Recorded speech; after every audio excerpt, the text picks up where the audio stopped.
Tune in to Sports 360 with Ahmed Hamad. Indian Premier League के 67वें match में Lucknow super giant ने Mumbai Indians को 18 रन से हरा दिया। जी हाँ, एक ऐसी शिकस्त कि मुंबई इंडियंस ने इस लीग में 10वीं शिकस्त उनकी और फिनिश किया bottom of the points table. और मुंबई इंडियन अपने नए कैप्टन हार्दिक पांड्या की कैप्टनसी में इस लीग में आखिरी नंबर पे आए। लेकिन अगर इनका जहाँ पिछले 3 सीज़न में ये दूसरी मर्तबा आखिरी पोजीशन पर आए हैं। दूसरी जानब अगर लखनऊ सुपर जायंट की विक्ट्री देखी जाए तो उनको भी कोई इतना फ़ायदा नहीं हुआ। 14 पॉइंट हो गए उनके और ये उनकी लीग में 7वीं कामयाबी। लेकिन अगर उनका नेट रन देखा जाए तो वो अभी भी नेगेटिव में है, -0.66, जिसकी वजह से वो टॉप 4 में अभी भी ना आ सके। 67वें मैच में मुंबई इंडियन के कैप्टन हार्दिक पांड्या ने टॉस जीतकर लखनऊ सुपर जायंट को पहले बैटिंग की दावत दी। तो लखनऊ सुपर जायंट ने मुकर्रर 20 ओवर्स में 6 विकेटों के नुकसान पर 214 रन बनाए और जवाब में मुंबई इंडियंस की टीम मुकर्रर 20 ओवर्स में 6 विकेटों के नुकसान पर 196 रन बना सकी और 18 रन से इनको शिकस्त का सामना करना पड़ा। मुंबई इंडियंस की इनिंग देखी जाए तो कोई अच्छी परफॉर्मेंस नहीं है। आगाज़ में पहली विकेट एक ही के स्कोर पे गिर जाती है, देवदत्त पटिकल आउट हो जाते हैं। लेकिन दूसरी विकेट की पार्टनरशिप में 48 मार्कस स्टोइनिस और केएल राहुल, और चौथी विकेट की पार्टनरशिप में केएल राहुल और निकोलस पूरन सिर्फ 44 गेंदों पे 109, और इसमें मेन स्कोरर निकोलस पूरन जिन्होंने 29 गेंदों पे 75 रन बनाए। लेकिन केएल राहुल ने इस पार्टनरशिप में 15 गेंदों पे 28। तो उनका अंदाज नहीं है जारियाना। निकोलस पूरन ने खेल के दिखाया T20 फॉर्मेट में किस तरह बैटिंग की जाती है। पहली विकेट जैसे आपको बताया, देवदत्त पटिकल तीसरी बॉल पे आउट हो जाते हैं, 0 पे LBW बाय तुषारा, और दूसरी विकेट 49 के स्कोर पे गिरती है। एक 48 रन की पार्टनरशिप और आउट होने वाले batsman Marcus Stoinis power play के अख्ताम पे आउट होते हैं और 28 रन बनाए LBW बाय पीयूष चावला। और उसके बाद से तीसरी विकेट मजीद 20 रन का इजाफा होता है और दीपक हुडा आउट होते हैं 11 रन बनाने के बाद, caught by Wadhera of the bowling of Piyush Chawla. तो चावला ने यहाँ पे ऊपर तले 3 विकेटें हासिल की। तो आगाज़ अच्छा नहीं है। दीपक हुडा जब आउट होते हैं 10वें ओवर की तीसरी बॉल पे तो 69 स्कोर, और फिर चौथी विकेट 178 के स्कोर पे। ये वो पार्टनरशिप है जिसका मैं जिक्र कर रहा हूँ। निकोलस पूरन और केएल राहुल के दरमियान सिर्फ 44 गेंदों पे 109 रन बने और मेन स्कोरर निकोलस पूरन ही है जिन्होंने 29 गेंदों पे 75 रन बनाए, जिसमें 5 चौके और 8 छक्के शामिल थे और 259 का इनका स्ट्राइक रेट था। जब इनकी टीम का टोटल 178 पहुंचा और 70वें ओवर का खेल जारी था तो निकोलस पूरन आउट हो गए। इनका कैच पकड़ा यादव ने और बॉलर थे तुषारा। लेकिन एक इम्पैक्टफुल इनिंग अपनी टीम को मोमेंटम देने के बाद आउट हुए 75 रन की ज़बरदस्त इनिंग खेलने के बाद, और इसी स्कोर पे बैक टू बैक 2 विकेटें गिरती हैं। अरशद खान भी आउट हो जाते हैं 70वें ओवर की आखिरी बॉल पे बगैर कोई रन बनाए। तो जहां रीबिल्ड हुआ था, मोमेंटम मिला था, 2 विकेटें गिरने से दोबारा धचका लगा और अरशद खान को भी कैच वडेरा ने पकड़ा, बॉलर तुषारा थे, तो ये 0 पे आउट हो गए। और छठी विकेट भी जो है वो भी, जी हाँ, चौथी, पांचवी और छठी तीनों बैक टू बैक विकेट्स जो हैं वो गिरती हैं और 178 के स्कोर पे। तीसरी विकेट भी केएल राहुल जो अब तक खेल रहे थे, ने सेंचुरी ज़रूर स्कोर की थी कैप्टन रीजनिंग, और इन्होंने 41 गेंदों का सामना किया, 3 चौके और 3 छक्के इनकी इनिंग में शामिल थे। 134 का इनका स्ट्राइक रेट था। इस तरह इनकी टीम जो है मुकर्रर 20 ओवर्स में 10.7 के औसत से 6 विकेटों के नुकसान पर 214 रन बना सकी। एंड में आयुष बदोनी ने 10 गेंदों पे 22 रन बनाए जिसमें 2 छक्के और 1 चौका शामिल है, और कुणाल पांड्या ने 7 गेंदों पे 12 रन बनाए जिसमें 1 चौका और 1 छक्का शामिल है। इनकी इनिंग में नंबर ऑफ सिक्सेज अगर देखे जाएँ तो 14 छक्के लगे, और इसी तरह अगर इनकी इनिंग में नंबर ऑफ फोर्स देख ली जाए, चौकों की बात कर ली जाए, तो 16 चौके इनके बैट्समैन लगा सके। 14 छक्के और 16 चौके इनके बैट्समैनों ने लगाए। और इस तरह अगर इनकी इनिंग की पेस देख ली जाए तो जनाब पहले 6 ओवर में 49 रन बनते हैं 2 विकेटों के नुकसान पर। पहले 50 रन 6.3 ओवर में, पावर प्ले के बाद जाके पहले 50 रन मुकम्मल होते हैं। पहले 100 रन 12.3 ओवर में मुकम्मल किए। चौथी विकेट की पार्टनरशिप में 50 रन 22 गेंदों पे, जिसमें केएल राहुल ने 13 और निकोलस पूरन ने 35 रन बनाए। निकोलस पूरन ने अपनी निफ्ट सेंचुरी सिर्फ 19 गेंदों पे 2 चौकों और 7 छक्कों की मदद से मुकम्मल की। लखनऊ सुपर जायंट ने अपने 150 रन 14.4 ओवर में मुकम्मल किए, और साथ साथ केएल राहुल ने भी अपनी निफ्ट सेंचुरी 37 गेंदों पे। कहाँ निकोलस पूरन ने 19 गेंदों पे, वहाँ केएल राहुल ने 37 गेंदों पे, डबल आप समझ लें गेंद कंज्यूम की। 37 गेंदों पे 50 रन बनाए जिसमें 2 चौके और 3 छक्के शामिल थे।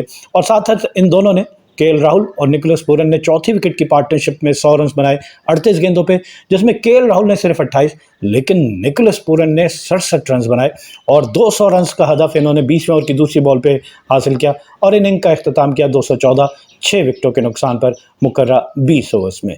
और अगर मुंबई इंडियंस की बॉलिंग देखी जाए, नुवान तुषारा 4 ओवर में 28 रन दिए, 3 विकेटें हासिल की। अर्जुन तेंदुलकर ये खेल रहे थे पहला मैच, 2 जसप्रीत बुमराह की जगह इनको मैच खिलाया गया।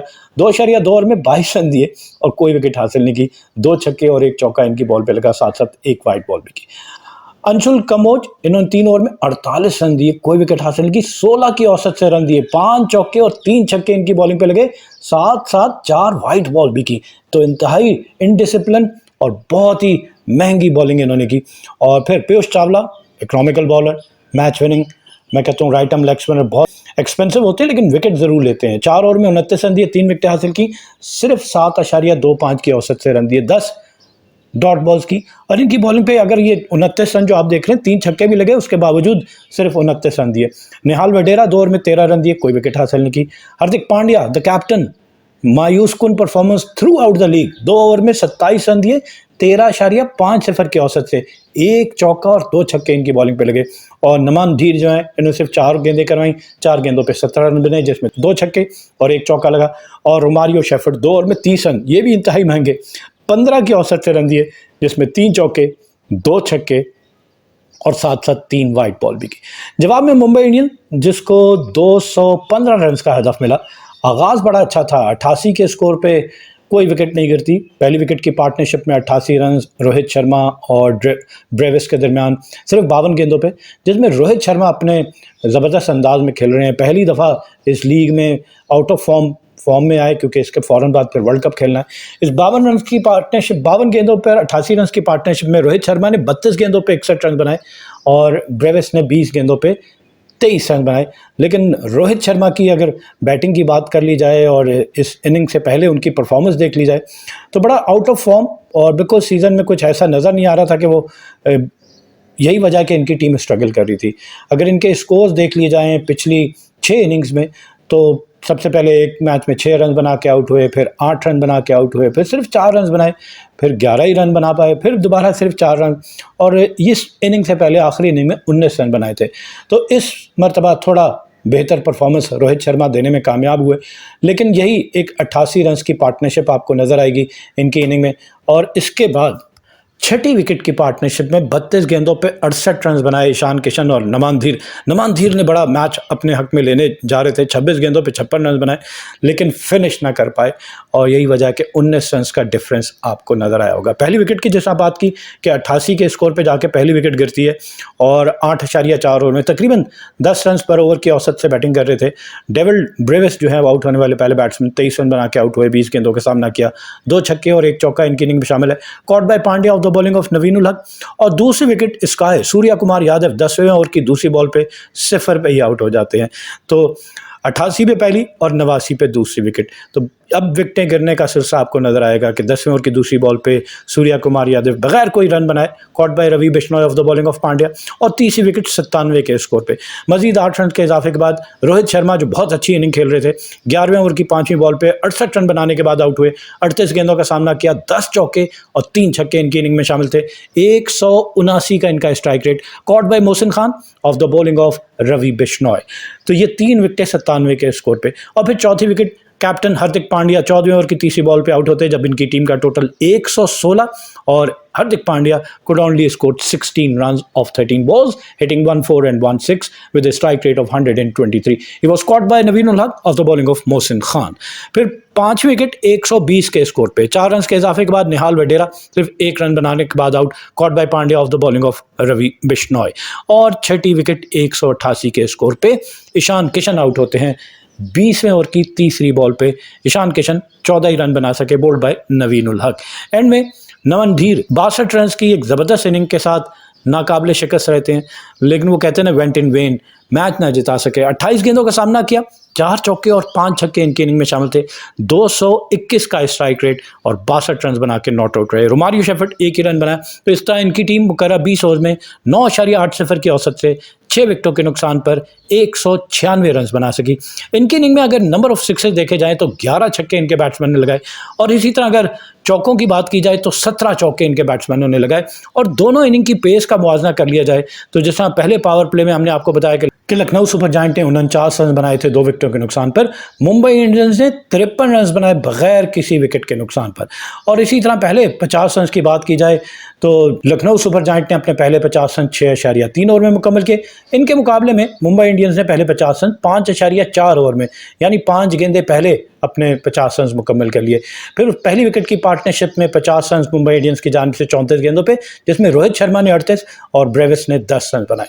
और रोहित शर्मा ने अपनी निफ्ट रन 28 गेंदों पे 7 चौकों और 3 छक्कों की मदद से मुकम्मल की।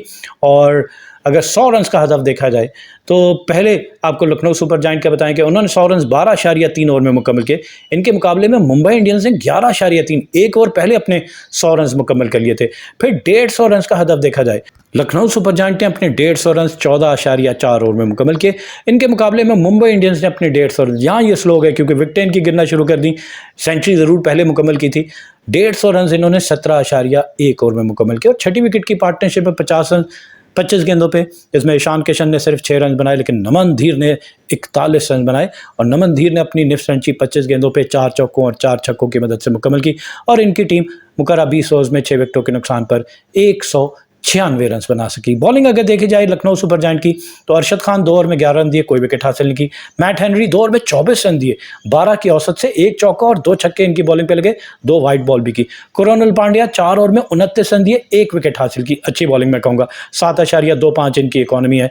मोहसिन खान 4 ओवर में 45 रन दिए, 1 विकेट, महंगे साबित हुए। 11.25 की औसत से रन दिए, 4 चौके और 3 छक्के इनकी बॉलिंग पे लगे, 2 वाइट बॉल भी की। नवीन उल हक सबसे महंगे, 4 ओवर में 50 रन देकर 2 विकेटें हासिल की, 12.50 की औसत से रन दिए, 5 चौके और 3 छक्के इनकी बॉलिंग पे लगे, साथ साथ 1 वाइड और 1 नो बॉल भी करवाई। जबकि रवि बिश्नोई 4 ओवर में 37 रन देकर 2 विकेटें हासिल की, 9.25 की औसत से रन दिए, 5 चौके और 1 छक्का इनकी बॉल पे भी लगा। इस मैच में ज़बरदस्त परफॉर्मेंस, जी हाँ, ज़बरदस्त परफॉर्मेंस निकोलस पूरन की थी और 29 गेंदों पे 75 रन बनाए और उनको इस इनिंग खेलने की बुनियाद पर मैच का बेहतरीन खिलाड़ी यानी कि मैन ऑफ द मैच भी करार दिया गया। और पॉइंट्स टेबल की जानिब आपको लिए चलें कि मैच इंडियन प्रीमियर लीग के बिल्कुल आखिरी मराइल हैं। कौन कौन सी टीम क्वालिफाई कर पाएगी फॉर द प्ले ऑफ, तो कोलकाता नाइट राइडर्स बदस्तूर पहले नंबर पे है, 13 मैच खेले, 9 जीते, 3 हारे, 19 पॉइंट, 1.42 इनका नेट रन रेट। दूसरे नंबर पे राजस्थान रॉयल्स, 13 मैच खेले, 8 जीते, 5 हारे, 16 पॉइंट, 0.27 इनका नेट रन रेट। तीसरे नंबर पे सनराइजर्स हैदराबाद, 13 मैच खेले, 7 जीते, 5 हारे, 15 पॉइंट, 0.40 इनका नेट रन रेट। चौथे नंबर पे चेन्नई सुपर किंग, 13 मैच खेले, 7 जीते, 6 हारे, 14 पॉइंट, 0.52 इनका नेट रन रेट। तो ये तो पहली 4 टीमें हो गई। 5वें नंबर पे दिल्ली कैपिटल्स है, 14 मैच खेले, 7 जीते, 7 हारे, 14 point, -0.37 net run rate, minus है इसलिए 5वें नंबर पे चले गए। और छठे नंबर पे लखनऊ सुपर जायंट, इन्होंने भी 14 मैच खेले, 7 ही जीते, 7 ही हारे, 14 पॉइंट इनके भी और इनका नेट रन रेट भी नेगेटिव में -0.66। 7वें नंबर पे रॉयल चैलेंजर बेंगलुरु है, जिसने अभी 13 मैच खेले हैं। इनके पास इम्कान है क्योंकि इनका नेट रन रेट भी अभी पॉजिटिव में है। 13 में से 6 जीते, 7 हारे, 12 पॉइंट है। अगर ये अपने आखिरी दोनों मैच जीत जाते हैं तो 16 पॉइंट के साथ इनके इम्कानात हैं, ये कहीं ना कहीं चौथे नंबर की टीम चेन्नई सुपर किंग को चैलेंज कर सकती है। तो इन्होंने 13 मैच खेले, 6 जीते, 7 हारे, 12 पॉइंट, 0.38 इनका नेट रन रेट। 8वें नंबर पे गुजरात टाइटंस, 14 मैच खेले, 5 जीते, 7 हारे, 12 पॉइंट, इनका सिलसिला खत्म हो चुका है, -1.06 इनका नेट रन रेट। 9वें नंबर पे पंजाब किंग्स, 13 मैच खेले, 5 जीते, 8 हारे, 10 पॉइंट है, -0.34 इनका नेट रन रेट। और 10वें और आखिरी नंबर पे मुंबई इंडियंस, जिसने 14 में से सिर्फ 4 मैच जीते, 10 में शिकस्त हुई, सबसे ज्यादा शिकस्त इनको हुई, 8 ही पॉइंट है इनके, -0.31 इनका net run rate. Keep on watching Sports 360 with Ahmed Hamad for latest news, views, and interviews of sports personalities from around the world.